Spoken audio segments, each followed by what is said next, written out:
So my dating life is a joke. I can't even make this up anymore. Like I can't even make this stuff up. I'm talking to this girl, we're texting for a little bit, it's going well. I say, hey, do you like coffee? She says, yeah, I love coffee. So in my mind, I'm like, okay, cool. We mesh on something.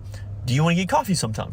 So she texts back and she says, this isn't going to work for me. We have different approaches / principles to dating, and I'm not going to waste our time any further. And she blocked me. You just said you love coffee. What's wrong with getting coffee? Oh, well, it's Like, really that is simple. There's a difference between living coffee and living Easy coffee way. on a first date. Here, someone said coffee screams cheap. Lunch is an interview. Dinner is romance. Ask me on a coffee date, I'll give him 1 of 3 responses. For a blunt response, I'll tell him I already own a coffee machine. For a straight response, I'll tell him I only like to get coffee by myself or with my friends. And for a cheeky response, wouldn't you want our first date to be memorable? You want a woman to fantasize hooking up with you, and she's not going to be doing that on a coffee date. Coffee dates and walks are way too platonic. A date should be where you're having fun, you're connecting, and you're close in proximity, so that fantasy and allure and intrigue is there. This is why you should never accept a coffee date for a first date. Perhaps it sounds convenient to you because you don't need to spend the whole evening with a stranger you may not like. But a guy who just invites you for coffee shows such low effort, it almost shows as if he's not interested in getting to know you. As if he says, let that girl prove herself first before I'm willing to take her out for dinner. But let me tell you what this says about you. If you accept a coffee date, that actually shows that you accept the bare minimum, and that shows how you see yourself. Because if you don't see yourself as being worthy of something more than just a coffee, how can he be convinced? The purpose of dating is to meet new people, and maybe to meet a potential boyfriend while having fun. But a coffee date doesn't sound like fun, it sounds more like a job. Okay, I'll go. Wow, lots to unpack. Pretty much a lot. Now, the purpose of dating is not to meet new people and have fun. There's easier ways to meet new people. So clearly, some women have different opinions about what the purpose of dating is compared to the opinions of men. But hey, we were made in Mars and women were made in Venus, so a lot of things don't add up. We have different agendas, and that leads to different incentives. And I want to clarify here.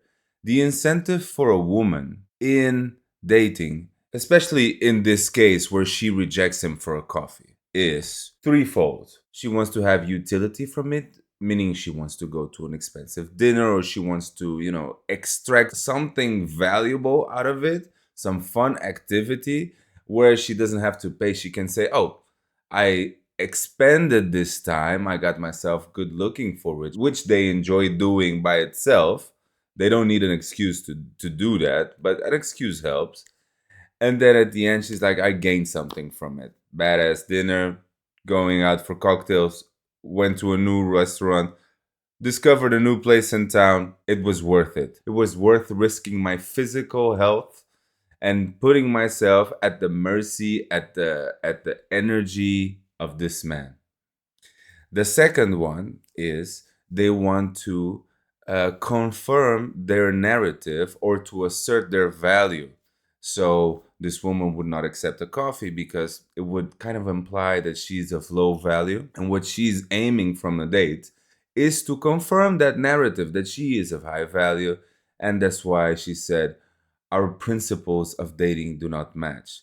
Meaning she's looking for a man that will pamper her and give her all the goodies. And the man that she's looking for wants a girl to be pampered. He probably has a money fetish where he enjoys paying for another woman. I know a lot of men like that. They exist out there, so I can't blame her. And the third incentive that she has for dating is to find a rich man. Now, all of these three coupled together, they're profit maximizing incentives. What she wants is to maximize her profit. This is related to a video I did recently where women are running a cartel and they're trying to increase and overinflate the value of sex because they are profit maximizing. That's their incentive in dating. Check it out if you like to. Now, the men have a completely opposite behavior. What they're after is sex, and the rejection is virtually guaranteed. He understands that some way in this entire process of finding a match on a dating app, starting to exchange texts, hoping that the texts go well. And from that point on, going to a date, meeting at that date, having the right chemistry on that specific day, meaning it's a good day for her, it's a good day for him, both are in a good mood. Hopefully she's ovulating.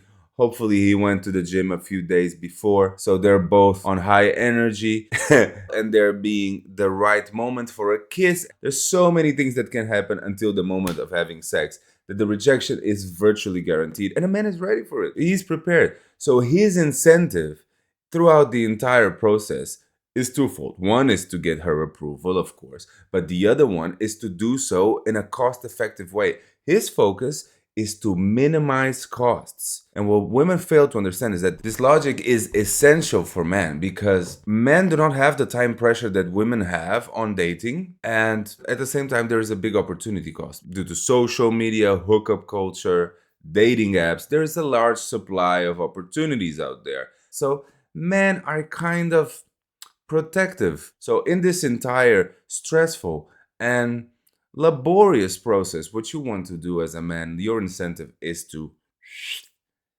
lower your losses or minimize your losses and lower your costs.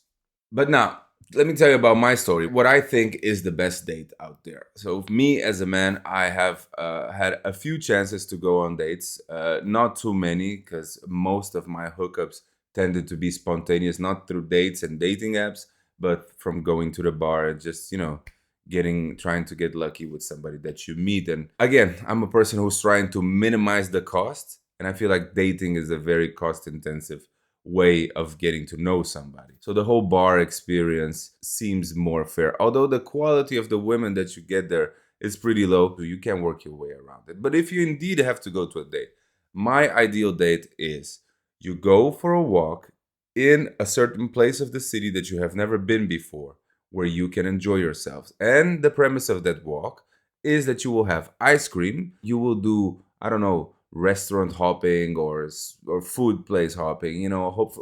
Hopefully both of you bond on the commonality that you are both foodies. You love food. So you build a date around a common interest. If it's art, you go to a museum. If it's music, you go check some music stores and instrument stores and whatnot.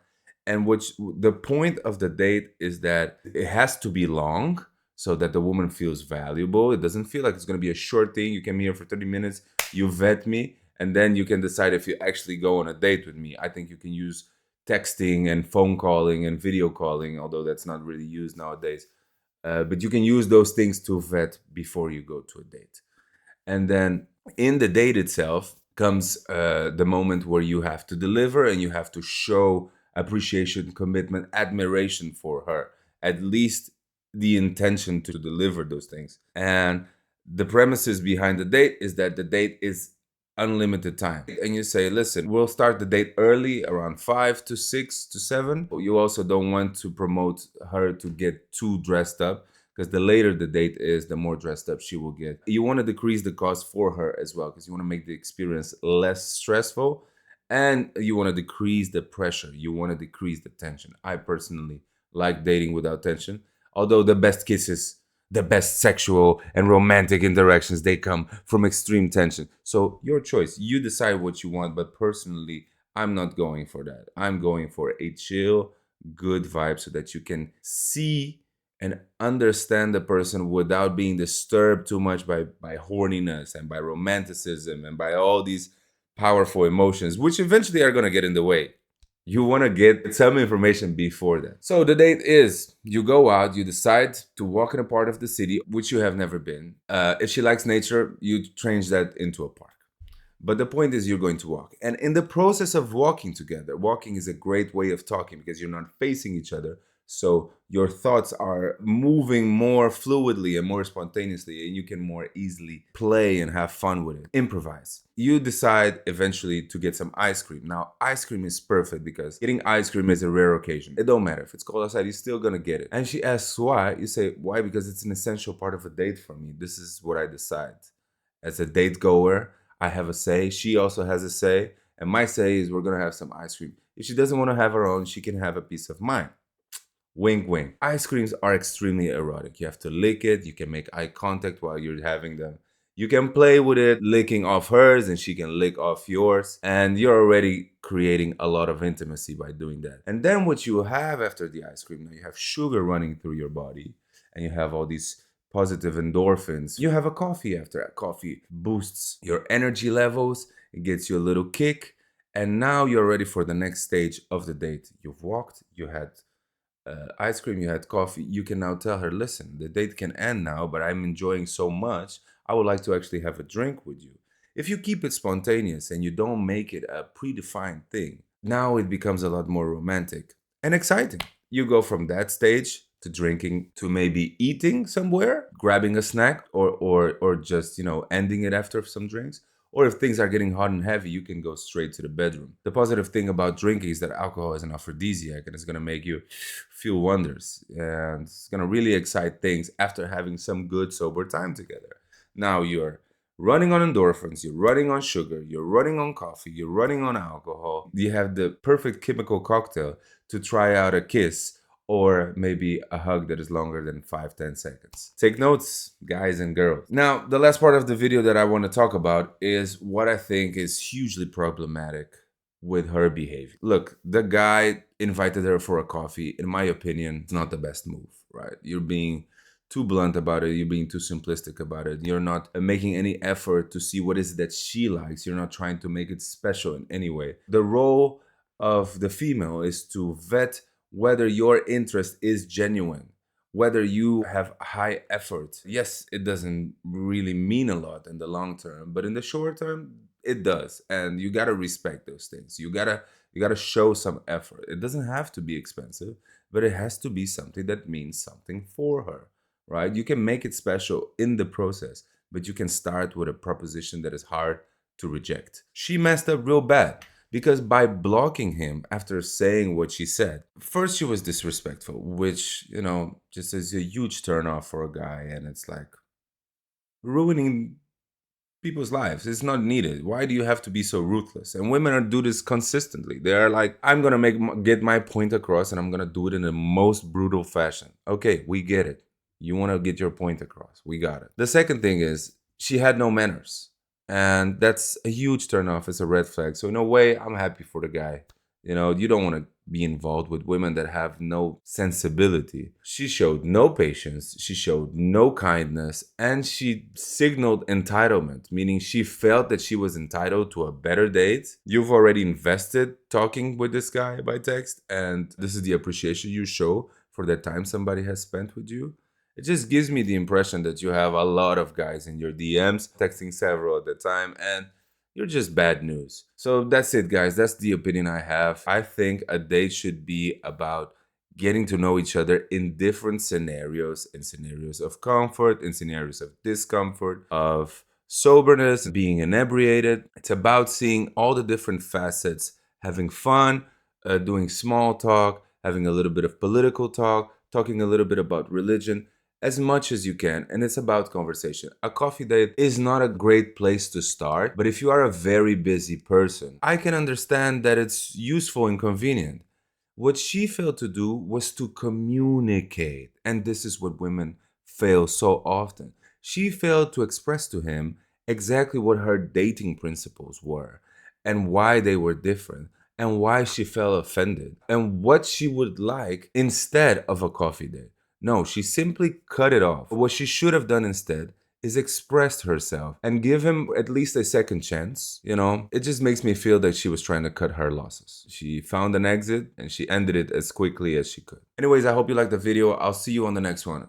Peace.